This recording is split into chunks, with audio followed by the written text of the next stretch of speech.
শালি কামডা করলো কি, একবারে গুড়া দিয়ে কেটে ফেলাইছে। এইবার যদি শিক্ষা হয় তোমাদের, আর যাবা ফাউ খাইতে? ডাক্তার এখন অনেক আধুনিক হয়ে গেছে, জোড়া দিলে 3 মাসের ভিতর ঠিক হয়ে যাবে। জোড়া দিলে ঠিক হইতে পারে, কিন্তু আগের মতো আর কথা বলবে না।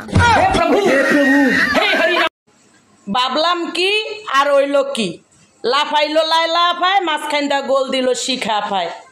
তা শিখা পা যা করছেন ভালোই করছেন, কিন্তু ওই কালী মন্দিরের ঘন্টাটা হাতে লয়ে ঘুরতাছেন কে? সাকিব ভাই না পাইলে আবার নিয়ে শুই সুতা দা জোড়া লাগাইব, আপনি কেডি বুঝেন না? ও মোর খোদা কামডা হচ্ছে কি? শুনলাম শিখা পায় বলে জুনিয়র সাকিব ভাইয়ের নুনটি পাখি কাটিয়ে সোনার বাংলা খালি কইরা দিছে। কি তা না দিছি আমি তোমারে? কি বালটা দিছো আমারে? কি বালটা দিছো? 10,000 টিয়া চাইছি ব্লক করে দিছো। কি তাই না দিছি তোমারে? কি তা দিছো আমারে? তোমারে বিয়ে করে আমি পুরো ঠকে গেছি। ও বাবা, তোমারে বিয়ে করে আমি বিরাট জিতছি না।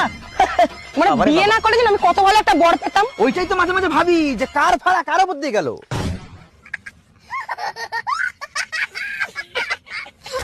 ভাবি, একটা মেয়েরে প্রতিদিন প্রপোজ করি, কোনো উত্তর দেয় না, কি করি বলেন তো? কবি বলেছে একবার না পারলে দেখো শতবার। আপনি চেষ্টা করতে থাকেন, ফল অবশ্যই পাবেন। এত ধৈর্য আমার নাই, কালকে শেষবারের মতো বলবো টুম্পা আই লাভ ইউ। আপনি টুম্পার এতদিন ধরে প্রপোজ করতেছেন, ও তো জন্ম থেকেই বয়। ডাক্তার, ভিতরে আসবো? হ্যাঁ সিস্টার আসেন। 12 নম্বর বেডের সাগর সাহেবের প্রেসারের খবর কি? ডাক্তার, এই নিয়ে 3 বার প্রেসার মাপলাম, যতবার প্রেসার মাপি হাই দেখাই। আচ্ছা ঠিক আছে, এরপরে যখন সাগর সাহেবের প্রেসার মাপতে যাবেন, আপনার উপরে শার্টের বোতামটা লাগায় মাপবেন। মানে যখনই শুনছেন আমার মেয়ে ইংরেজিতে ফেল, আই এম তো অবাক। হ্যাঁ, কেন অবাক হবে না?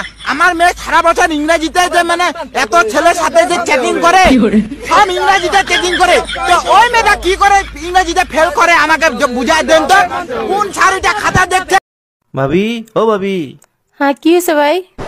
এই বাজারে শুনাইলাম ভাই বলে কোন সুন্দরী এক ভিডি রিলে ভাগ্যে গেছে গা। ও ভাই, জাউরাটা সুন্দরী বেরিলে ভাগ্যে গেছে গা। থাক ভাবি, চিন্তা করেন না, কারো জামাই তার চিরদিন খায় না, আমরা আছি না ভাবি। হ্যাঁ শুনেছেন আপনার ভাই সুন্দরী বেরিলে ভাগ্যে গেছে, তা কার লগে ভাগ্যে গেছে এটা শুনেন না? না, কার লোকে? আপনার সুন্দরী বললো কি? অনেকদিন তো ফোনে কথা বললাম, তোমার কি আমার সাথে দেখা করতে ইচ্ছে করে না? ইচ্ছে তো আমারও করে, যদি তোমার বউ টের পেয়ে যায়। আরে তোমারে তো বলাই হয় নাই, আমার বউ তো 3 বছর আগেই মারা গেছে। আমি মারা গেছি আর আমি জানি না? তুই আজকে বাসায় আয়, তোর খবর আছে।